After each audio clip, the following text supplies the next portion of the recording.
नमस्कार विद्यार्थ्यांनो, आज आपण पार्टनरशिप फायनल अकाउंटचा 6 नंबरचा प्रॉब्लेमचा अभ्यास करत आहोत. पहिल्या व्हिडिओमध्ये ट्रायल बॅलन्समधील सगळे अकाउंट्स कशा पद्धतीने ट्रान्सफर करायचं याबद्दल मी तुम्हाला माहिती दिलं.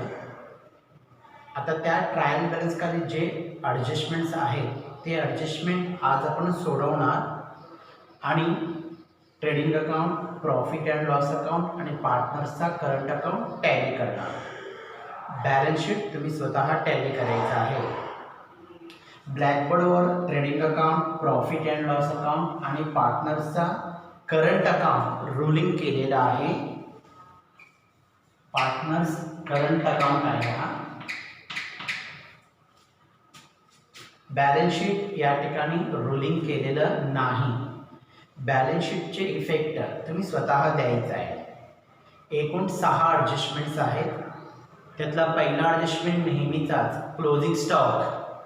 तुम्हाला आता ते लक्षात आलं असेल, ते समजले असेल की क्लोजिंग स्टॉकचे 2 इफेक्ट नेहमी ट्रेडिंग अकाउंटमध्ये क्रेडिट साईडला येतो आणि बॅलन्स शीटच्या असेट साईडला. ते रेकॉर्ड करून ट्रेडिंग अकाउंटच्या क्रेडिट साईडला बाय क्लोजिंग स्टॉक याची अमाऊंट आहे 37,000. याचा सेकंड इफेक्ट बॅलन्स शीटमध्ये असेट साईडला रेकॉर्ड करा. क्लोजिंग स्टॉक आउटरला 37,000. आता ॲडजस्टमेंट नंबर 2 असं म्हटले, हा जो सेल्स आहे या सेल्समध्ये 2,000 रुपये मशिनरी विकलेल्याची नोंद या सेल्समध्ये आहे. म्हणजे ॲक्च्युली विकले तर मशिनरी, पण रेकॉर्ड केले तरी कशामध्ये? सेल्समध्ये. म्हणून या सेल्समधून सेल ऑफ मशिनरी म्हणून 2,000 लेस करायचा. आउटर रक्कम 1,17,500. मग मशिनरी विकले त्याचा अर्थ मशिनरी गेलं, म्हणून याचा सेकंड इफेक्ट बॅलन्स शीटच्या असेट साईडला मशिनरीची रक्कम, प्लांट अँड मशिनरीची रक्कम 60,000 आहे. त्यातून 2,000 वजा करून इनरला असल्या 29,000, इनरला असल्या 58,000, कारण याच्यावर आपल्याला डिप्रिसिएशन चार्ज करायचा आहे. या पद्धतीने 2 इफेक्ट, सेल्समधून देखील लेस आणि बॅलन्स शीटच्या असेटला प्लांट अँड मशिनरीमधून देखील लेसच. आता ॲडजस्टमेंट नंबर 3, फिक्स्ड असेट्स यांच्यावर 5% डिप्रिसिएशन प्रोव्हाइड करायला सांगितले. या आपल्या प्रॉब्लेममध्ये एकूण 3 फिक्स्ड असेट्स आहेत. फर्निचर, प्लांट अँड मशिनरी आणि बिल्डिंग या तिघांवर आपल्याला 5% डिप्रिसिएशन प्रोव्हाइड करायचं आहे. मग पहिल्यांदा आपण फर्निचरवरचं डिप्रिसिएशन प्रोव्हाइड करू. फर्निचरची किंमत बॅलन्स शीटच्या असेटला 38,500 आहे. त्याच्यावरचं डिप्रिसिएशन 5% प्रमाणे 1,925.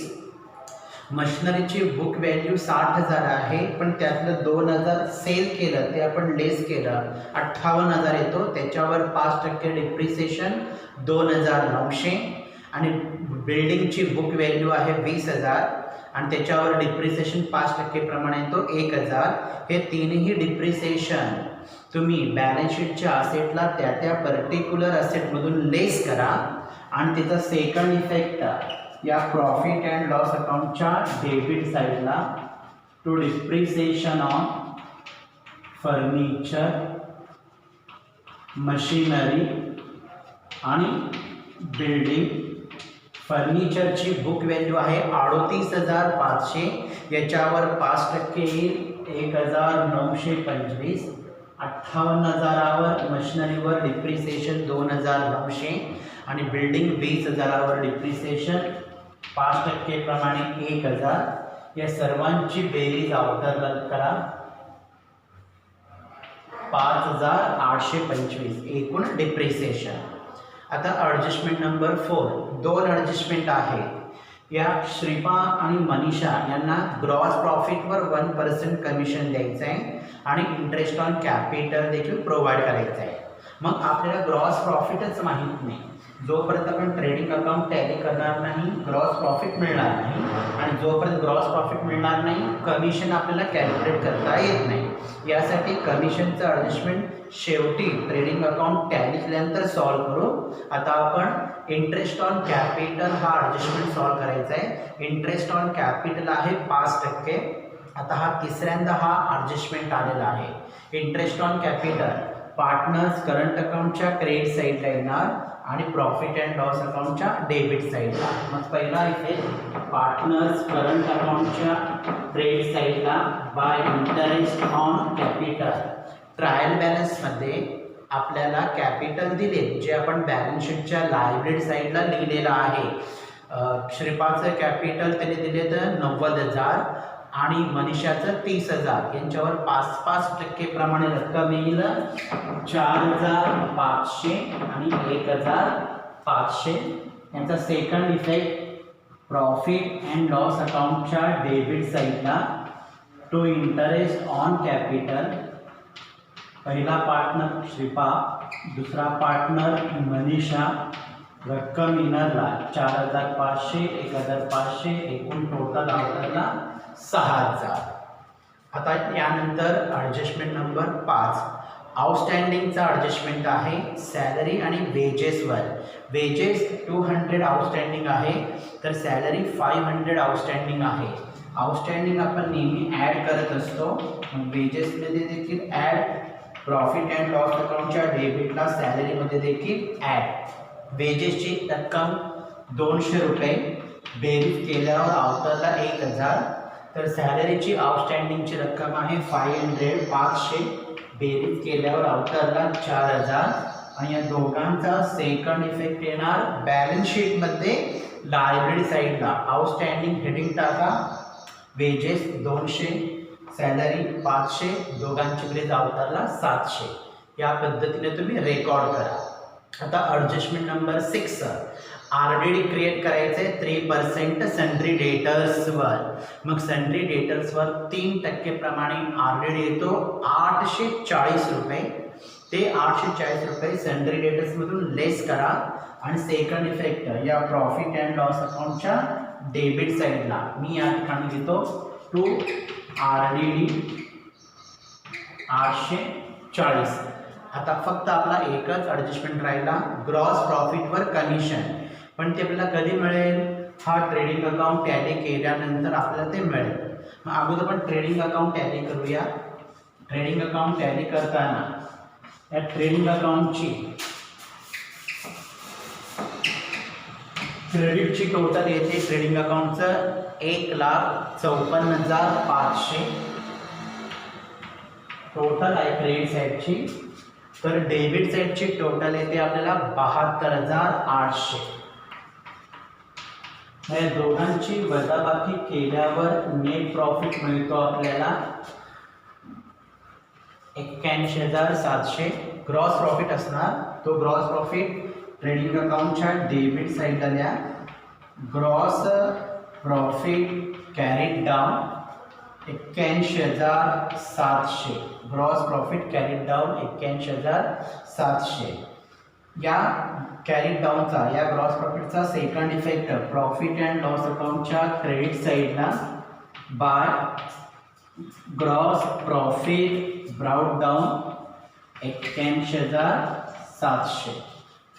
ग्रॉस प्रॉफिट काढलं, क्रेडिट साईडची टोटल 1,54,500, डेबिटची टोटल 72,800, दोघांची वजाबाकी केल्यावर 81,700।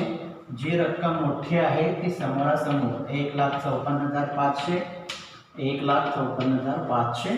ग्रॉस प्रॉफिट ब्रॉट डाऊन केलं 81,700। आता आपण राहिलेला तिसरा ॲडजस्टमेंट नंतर एक भाग सॉल्व करूया। या ग्रॉस प्रॉफिटवर त्यांना 1% कमिशन द्यायचं आहे। याचा इफेक्ट इंटरेस्ट ऑन कॅपिटल सारखाच येतो, म्हणजे पार्टनर्सच्या करंट अकाउंटच्या क्रेडिट साईडला आणि प्रॉफिट अँड लॉस अकाउंटच्या डेबिट साईडला।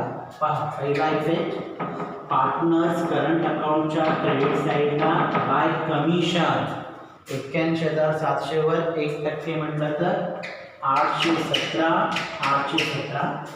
Second effect profit and loss अकाउंटच्या क्रेडिट साईडला कमिशन टू क्षिप्रा आणि मनीषा रक्कम 817 दोघांची बेरीज 1636. हा झाला ॲडजस्टमेंट नंबर 3. जो राहिला होता कमिशनचा तो ॲडजस्टमेंट. आता हा profit and loss account tally करू आणि त्याच्यावरनं आपण नेट प्रॉफिट काढू. Profit and loss account tally करताना प्रॉफिट अँड लॉस अकाउंटची या क्रेडिटची टोटल 84,000 येते. तर या डेबिट साईडला असणाऱ्या सर्व रकमेची डेबिट बाजूची टोटल येते 27,599. या दोघांची वजाबाकी केल्यावर आता आपला जो अमाऊंट मिळतो तो म्हणजे नेट प्रॉफिट आणि तो नेट प्रॉफिट असणार आहे 56,401. या दोन बाजूंची टोटल केल्यानंतर त्या आलेल्या टोटलची वजाबाकी केल्यावर 56,401 एवढा नेट प्रॉफिट येतो. समोरासमोर total 84,000 to net profit transfer to capital अकाउंटच्या ऐवजी to net profit transfer to current account लिहा. पहिलं नाव क्षिप्रा आणि दुसरा मनीषा. दोघांची वजाबाकी केल्यावर 56,401. रेशो त्यांचं कॅपिटल प्रमाणे आहे 90,000 3,000 म्हणजे 3:1. याप्रमाणे प्रॉफिट वाटप केल्यानंतर क्षिप्राला येईल रक्कम 42,300 तर मनीषाला रक्कम येईल 14,101.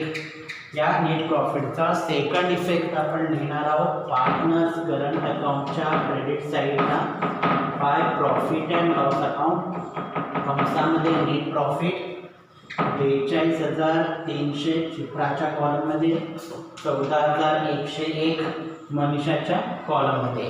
आता हा पार्टनर्स करंट अकाउंट टॅली करून याचा आन्सर बॅलन्स शीटच्या लायबिलिटी साईडला लिहायचा. जी टोटल आहे तोच आन्सर येणार कारण डेबिट साईडला एकही रक्कम नाही. तर क्षिप्राची टोटल येईल 52,617 तर मनीषाची टोटल येईल 19,418. हे टू बॅलन्स कॅरी डाऊन म्हणा 52,617 19,418 हे टोटल.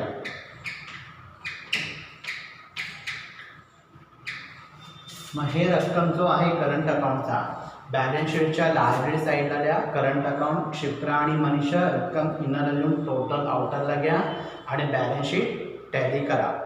या पद्धतीने आपण फिक्स्ड कॅपिटल मेथडचे 3 प्रॉब्लेम आणि फ्लक्च्युएटिंग कॅपिटल मेथडचे 3 असं 6 प्रॉब्लेमचा अभ्यास केलो. पुढच्या तासाला पार्टनरशिप फायनल अकाउंटचा आणखीन एक प्रॉब्लेम घेणार प्रॅक्टिससाठी. जर तुम्हाला काही अडचणी असेल तर मला स्वतः फोन करून विचारू शकता किंवा माझ्या वैयक्तिक व्हॉट्सअपवर तुम्ही विचारू शकता. थँक्यू.